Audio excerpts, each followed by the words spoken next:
My name is Izzy Godley. I'm 17 years old. This documentary is about youth culture, whether it still exists, and what this generation has become. As with the past, tribal subcultures, music and fashion are shaping our youth culture with the helping hand of social media. We are a two-sided generation of consumerists and charity shoppers, obsessed with social media and worried about our future. My aim is to try and find out what makes up the key elements of Generation Z and who we are. How old are you? I'm 18. 17. I'm 17. I'm 17. I'm 19. 16. How old are you? I'm 17. 20. 17. 17. I am 17 years old. What words would you use to describe our generation? Unsociable. Innovative. Outgoing. Expressive. Motivated. Individual. We're also different. Difference one, that's it. Oh wait, you just said Individual. individual. Limited. Throwaway. Uncaring. Materialistic. And superficial. What's the first thing you thought about when you woke up this morning? That I didn't wake up. School. How tired I was, probably. Boxing. What I'm going to do today and what we're going to do tomorrow. What's the first thing you thought about when you woke up this morning? You. Oh, that's disgusting. I always think about messaging you when I wake up. If there's one thing missing in your life right now, what is it? I would say probably like freedom and money, because even though I do have quite a lot of freedom, I feel like college and work and things like that tie me down a bit. More people I like. Knowledge of otherworldly things. And time as well, because I feel like my time is so limited because I'm just stressing about everything for college and things like that. I don't really have any time to focus on the things I actually want to do. I'm really stressed and I'd like to be a bit more peaceful. I just find this period of life to be quite tough, but I imagine that's the same for a lot of people our age. Not kind of being complete because I'm quite young. I kind of like that part of being missing. How do you want to die? Quickly. On my own terms. I don't think anyone dies on their own terms. Ooh, dramatically. Happy. Actually, I'll tell you, I've actually thought about this. I want to die old age, in a chair, in my favourite chair, in my sleep. I want to be cremated and then buried at sea. Naturally, I think. In quite a boring fashion, you know, old age. It would have to be like old age, surrounded by my fam. A peaceful and natural death.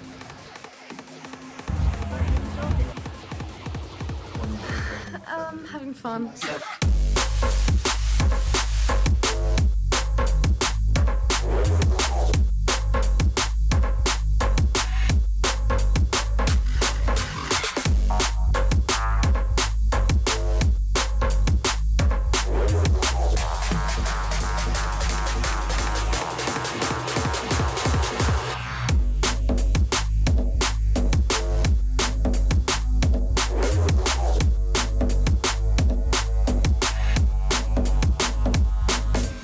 What do you think about drug culture? It's a massive part of my generation. I think it's growing and it's becoming a lot more widely talked about, which is helping both spread it and stop it. It's definitely apparent. I'm not a massive fan of it. It's there. It's you can't really ignore it. Even if you don't do drugs, you're aware that people are. I think there's a lot of misconceptions on the different types of drugs. It's partly to do with social media, partly to do with people talking about it. It's quite conflicting. I know it has a purpose and things, but I think it's so easy for people to get caught up in it. And I've seen so many friends hurt by it and get too deep into the whole thing. I don't like drugs, but I understand why people may use them. You're open to people, and like, it's hugging's nice, that's it. kind of it gets you out of your head for a bit. Party culture has always been a part of the British youth experience, but since the 2000s, it has evolved from American-style house parties back into the raves of the 1990s, with the increasing popularity of drum and bass swedge and hardcore grime.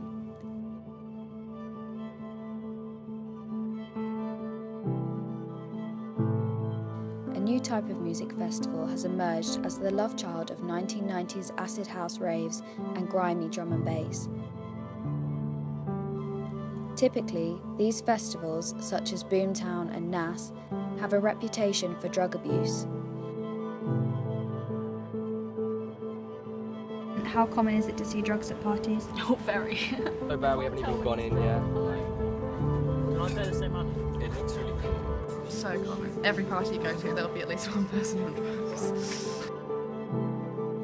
A lot of parties I've been to, people have almost died. Like, even the small parties I go to, there's still like, Yeah. at least a little bit. It's probably the most common thing you can find at a party. If some people aren't, there definitely will be at least a few. Kind of from like, 15, 14. Like, yeah, I think I've always seen drugs around. I'll sue your ass. I'll sue you. Don't get me arrested. Festivals have always been the scene for collective euphoria and enjoyment, although, as was stated on a drugs helpline site, drugs have become so commonplace at music festivals that attendees do not bat an eyelash when they witness drug use taking place. In fact, those who do not use drugs are in the minority at many festivals. This a one is like a bullet. All and pull it, me select. I say all and pull it. This a one is like a bullet. All and pull it, me select. I say all and pull it. This a one is like a bullet. Now before making records, the hood was my savior. Now before.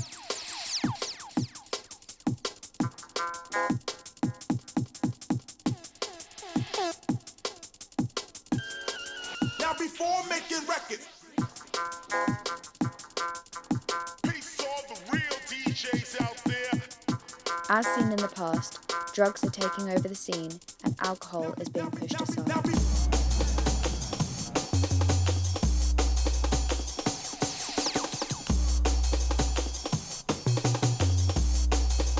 From the hood I came.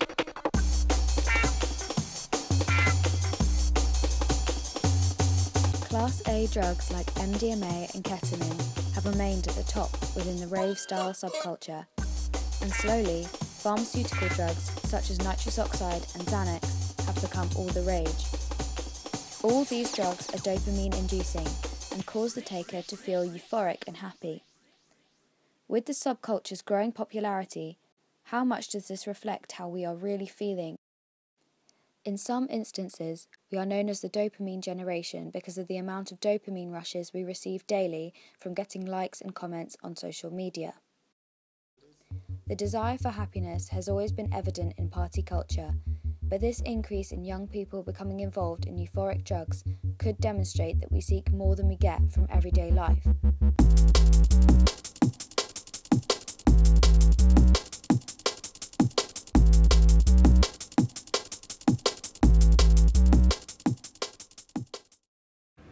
What item of clothing do you treasure the most? Probably the first piece of clothing that I inherited from my dad. I don't know. I don't think I really own. I don't own many clothes. First of all, you know that. Yeah, no, Joe has no clothes, but Joe wears his top. You wore that the first time I met you, second time I met you, fourth time I met you, probably fifth and sixth and seventh. I've got other clothes as well. Probably these jeans though for me, because they're the only jeans that I found that actually fit me and are cute, and I got them for free. What's the item of clothing you treasure the most? I don't really treasure like clothing that much at all, to be honest, because I'm not like very possessional in that way. think I have this necklace which is like from like 1890 or something, which is like a family heirloom that I was given, but I think it's kind of something that I'm supposed to treasure more than I actually do. Probably these shoes.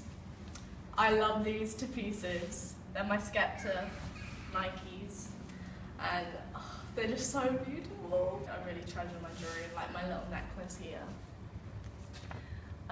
because my sister's got that for me for my birthday, and it's just something that, like, because I love gold and things like that, and it was just so lovely when they got it for me, and I was really happy. It just makes me think of happy times. Like a pink jumper that my grandma knitted for me when I was really little, and it was so big then, but it's like perfect now. What do you think of branding and how rare items are important to this generation? Yeah, I think it's a massive thing. I mean, like my jumper, this didn't have a Nike tick on, it wouldn't be worth anything. I love it, not gonna lie. I'm quite into that whole thing, as you can tell with my Supreme top and my Nikes. If that's what people are into, then like fair enough, that's their passion. But I just think the amount of money is ridiculous. I do love brands, but it's gotten to a point where it's a bit stupid. One of my friends saw this jumper that was like £700, and just because of the brand they thought it was nice, and I don't really get it. This top is really like, I love the design of it. I didn't buy it just because it's Supreme, I bought it because I liked it. How rare items are important, I think that's a simple theory of like economics. It's just supply and demand. The fact that it is rarer makes it more desirable. We aren't actually really individuals, because subconsciously we always want the more rare item, like, or the more expensive item, or, you know, something to show off about.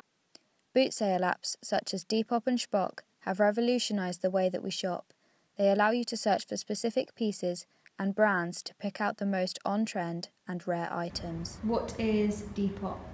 Depop is an app where you can sell clothes and things, like basically anything, through an almost like social media style. It isn't just with eBay in the sense that you bid for it, it's just a buy it now sort of concept, but you can offer people amounts and they can change it and sell it to you.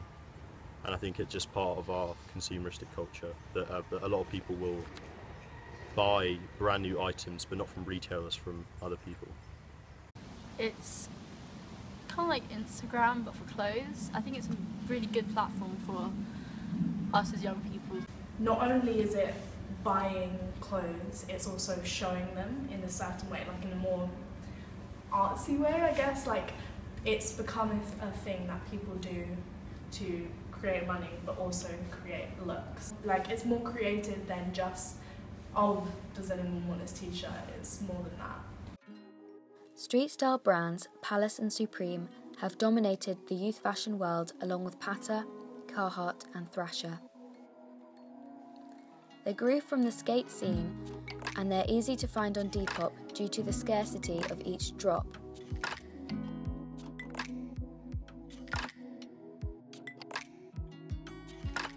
These niche buying and selling arenas have given rise to new career opportunities.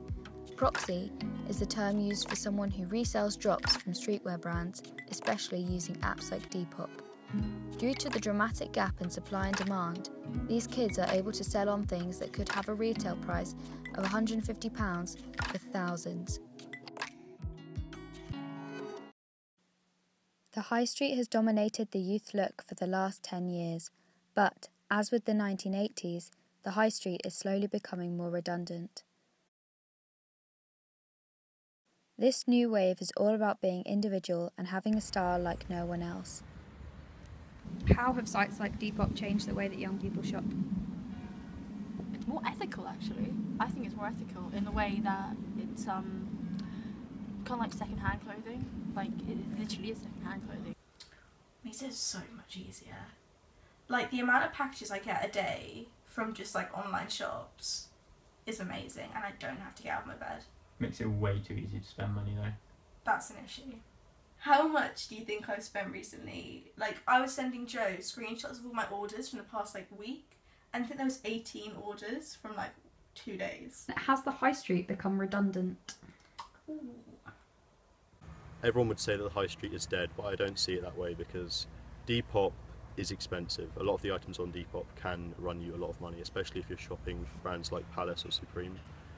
And sort of Patta and Carhartt are the lower end of that, but they're still quite expensive. But I think the high street and shops like Topman and Primark still offer low budget clothing.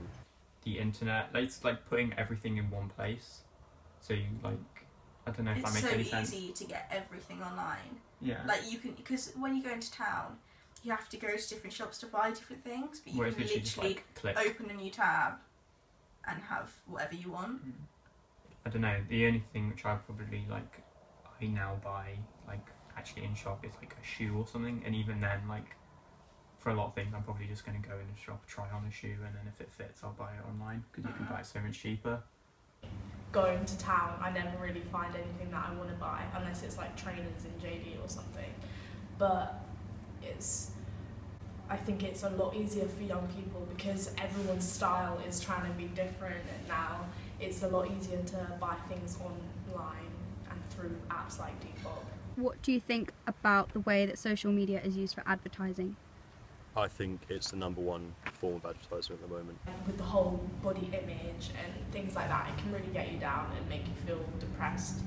And when you actually think about how much time you spend viewing these things, your mind almost becomes poisoned, if that's a dramatic word to use. But I look at all these pictures of perfect people so often, and even though I know they're edited and blah blah blah, it still makes me feel bad. I find it really weird how like adverts on Facebook and stuff are tailored to what you search for. Well, that's because of all like cookies and... I know, but that's like Big Brother's watching you. Because I find so many new shops, there's so many shops that are advertised on Facebook, and I'll click it because I'll see something pretty and end up spending all my money because I'll be like, oh, that's pretty. No, I get loads of like clothing ads and stuff on Instagram. I think it's a way to make money, but I think social media should mainly be a way to express yourself than to sell goods, I guess. Who's the last person you texted? I think it was you. Yeah, you. My mum. I don't think, probably my mum. I think it was, my dad, maybe not. Maybe a friend. Oh, maybe you actually. I think it's probably you. My family group chat. I don't really text that much anymore. It's literally just my mum and my dad. We are starting to lose the face-to-face contact of childhood, and we are replacing it with FaceTime, Snapchat, and other forms of social media. Definitely 9 out of 10 to 10 out of 10 students you'd ask have social media and use it regularly. The average teenager spends roughly 60% of their waking day on a screen. We are a generation intertwined with the internet, able to connect with virtually anyone in the world. However, statistics show that we are the saddest generation so far. An Australian website about Generation Z stated, "It is unsurprising that they live largely indoors. After all, their parents place priority on homework, coaching, and extracurricular activities over a carefree childhood." Less than half of Generation Z will actually remember a time before this level of technology. What angers you the most? Racism and ignorant people. Stereotypes. If someone doesn't understand who you are and where you come from, they'll judge you on your appearance. At the moment especially, I'm becoming so much more aware of how prevalent it is in our society. Ignorant people. Waste. I mean, I think the first thing that comes into my head is mistreatment of animals.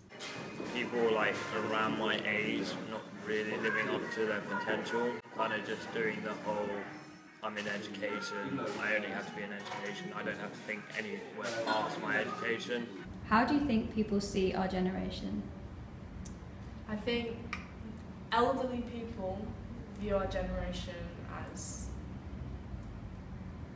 probably a bit mad and just ignorant, I guess. The older generations definitely see us as like hyper tolerant and hyper left wing and hyper LGBT. They've definitely got a slightly radical view of our age group. Well, me and probably all of my friends would say that we're addicted to our phones. That's the main thing that people associate with our generation. I think if you ask a lot of people 20 years ago what they wanted to do, you'd get an answer. But now if you ask someone what do you want to do when you grow up, they don't know. And even when they come to sort of the age where you have to know, about 20 years old, still no idea. I think they see us as lazy. My dad would say lazy. They rightfully see us as feeling like everyone knows us, that, you know, we should, you know, come out of uni and we should be given a job with 35k straight away because we've gone to uni and we've done all the hard stuff, and so we're like, you know, owed that. Much of Generation Z is becoming more aware of the political problems that the UK faces due to social media and easy access broadcasts. How involved are young people in politics? I don't think they're very involved at all. It's split between a minority who really do get into politics and they really understand what's going on and they'll vote, but I think if I asked the majority of people, they wouldn't even register to vote. It's a bubble, isn't it? In that my perspective on it is that young people are very involved in politics and they're generally very left-wing, and that's because I have a very, very limited perspective on it. It might just be because when you grow up you become more political because it matters more. Policies affect like taxes, you don't have to deal with it when you're 16. But generally I think pretty unpolitically aware. As you can see turnouts going down, there's just more political apathy I think. And if, you know, general statistics are anything to go by, then possibly a bit more involved in politics than previous generations, but not to such a degree that I hope for. People now are a lot more involved in politics than they were, and I feel like the government needs to change the system so that we do have a say because we want to be heard. Should we be doing more to be more political? Yes, probably, but at the same time you can't force it upon people. I think you can't control what people are interested in. I don't feel like I have a say in my society. I definitely think so. I think we should be encouraging each other to get into politics. Although that's a hard thing to do, it's probably a kind of widespread issue, and it would need a kind of multi-pronged approach if we were to tackle it. We need politics to be taught at secondary level. We need, you know, students to start learning about politics and start feeling like they're proper sort of citizens with democratic rights from a really young age, and that's not happening. It's the most fundamental issues for us. It's, you know, it's like racism, sexism, it all comes under politics. In the lead up to the general election, Facebook became plastered in photos, videos and memes of the candidates and what they stood for and against. But how helpful is social media in spreading political awareness?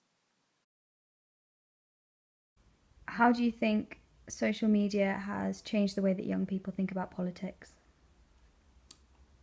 Hugely. It has had an effect in that we have more information available to us than any other generation before us. I think, to be honest, I think social media has made everything quite black and white. It's making politics more accessible to the average person, but its reach can be overestimated, definitely, because I think it is simplifying some aspects of politics that possibly shouldn't be so simplified. It's 5-second news. You read something, there's no kind of detail in it, it's just, I think there's less opinion on the news we get, it's just what it is. I think it's, to get clicks, clickbait, you need something that's very, very good or very, very bad. We definitely have a problem with collectivism in that people may well like political parties on Facebook or share a post, but they don't actually get out there and campaign, and that's ultimately what it comes down to. I don't think that the statistics are reflecting the fact that it has changed our overall participation rates massively. What do you think about Facebook and other forms of social media and how politicians use it to access the youngest voting bracket and promote their campaigns?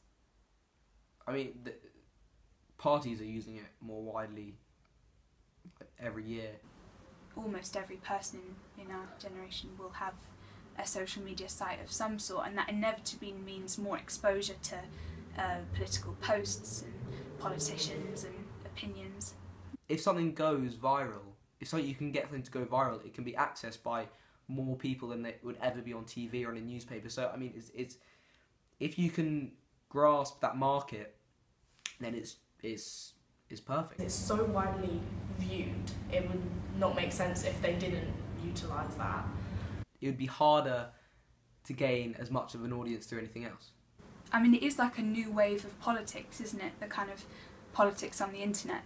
If we look at Donald Trump on Twitter, it's like a classic example of a politician attempting to use social media. A lot of people would claim that that's actually really quite a negative use of it, because he's essentially announcing his intentions via a social media platform that's available to everyone, and some people might see that's a really good thing, and some people might see it as a kind of way of stirring up trouble and being controversial, which is obviously what he enjoys doing. When I was younger, I didn't really realise how many people actually have stupid views. Like, it makes you realise that not everything is as it seems. So, we have to assess the use of social media, and we can't just see it as a positive thing. What scares you the most? My future. Not reaching my potential. Not doing as well as I could do because of my own fault. Probably exams. Climate change. I have a lot of creativity inside of me and a lot of ideas and things that I want to do, but I'm always unable to do them. Well, not unable to do them, but I always stop myself from doing things because I'm too scared, or I don't have enough time, or I think I don't have enough time. I need to push myself, but I just don't know how. And I want to push myself and I want to be successful, and being unsuccessful is terrifies me because I don't want to die and not have accomplished anything.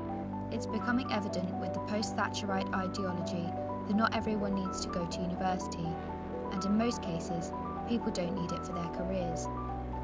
But the lifestyle of uni is what's attracting this generation. The number of people that go to university has been rising every year, although very recently we are starting to see a slight decline. Is this because it's easier to create your own careers, either being a proxy or starting your own blogging channel on YouTube, or because the grade requirements are so high that it's pushing us back to a time when only the top percentage of students can go to uni? How important is it to go to university? It's definitely not essential. I wouldn't be devastated if I didn't go, but I think some aspect of me would be a bit disappointed. For me, it's always been a goal, so it's quite important to me, but I think nowadays it really isn't an issue. There's so many other avenues. If you went back 30 years, it was you either worked probably in your family or you went to university, and it's no longer the case. What I think is more important is develop skills and to make a slight uniqueness about yourself. It just hasn't even crossed my mind that I wouldn't. I don't think university is for everyone. I think now it's being a stereotype that after college you go to university, and people with not the best grades, they'll go to university to say they've been to university. You end up with a lot of people that just go to uni to get drunk and to come out with an average job, when in reality, is that actually what they want? When you come out of uni and all you have is your GCSEs, your A-levels, your part-time job and your degree, it's not really going to be that employable. But if you come out, whether you have a degree or not, with all these different skill sets, you're going to become far more employable. You're going to be a much more interesting person. It shouldn't be that you have to get into a university to do well, but that seems to be the way that it's rigged at the moment. My last question is, what about the future? Oh God, well, I guess we'll see. I want to prove my dad wrong. and be a well-known photographer and work for magazines and have people see my work. Thanks. You're welcome. The future for humankind, it's not looking too great. I'll be honest. I think we've done a lot of damage and it's possibly not reversible entirely. The future of politics is looking very interesting for the UK. The last election was really, really interesting, but with Brexit and all sorts of other issues, we could see something completely different come the next general election, so it's definitely an area to watch. But I'm not feeling massively optimistic. Like with the whole elections and things, me and all of my friends were saying how if we could vote, we would have, but we just weren't able to. So our future kind of depended on the elderly and, well, just generations above us, really. I don't know, it was really disappointing. I'd say the future is very dark if not a lot changes. Other influences can change everything, like the butterfly effect, literally. So it's just that scariness of not really knowing where you're going or what you're doing, I guess. I think it's important not to feel too pessimistic, because otherwise you get into the mindset of thinking, well, none of it really matters anyway, so I may as well not keep campaigning or keep fighting for things I believe in, because ultimately it probably doesn't matter. I think you have to have something that you believe in, because that's all part of a kind of grounding as a person. I kind of would have hoped that by 2017 we would be in a better situation, but it just seems to be going worse. We're going to hit a sort of crisis, I think, where a lot of people don't know what they're doing, and a lot of people are unemployed of their own choice. I think a lot of people see the system and don't understand why they can't just do what they want. For us, the future is uncertain. University or not, it seems pretty dark with the current political climate and the way that technology is changing our attitudes towards everyday things such as hanging out with friends or going shopping. We are a generation like no other, the first to be fully immersed in technology, but not the first to behave in the way we are. There are so many aspects to our generation that tie us down with our youth predecessors, such as drugs and party culture and fashion trends. But how will our teenagehood change the way that we change the world? I think you have to be optimistic, regardless.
Okay, that's a good answer, because you've now avoided the next 5 questions I was about to ask you.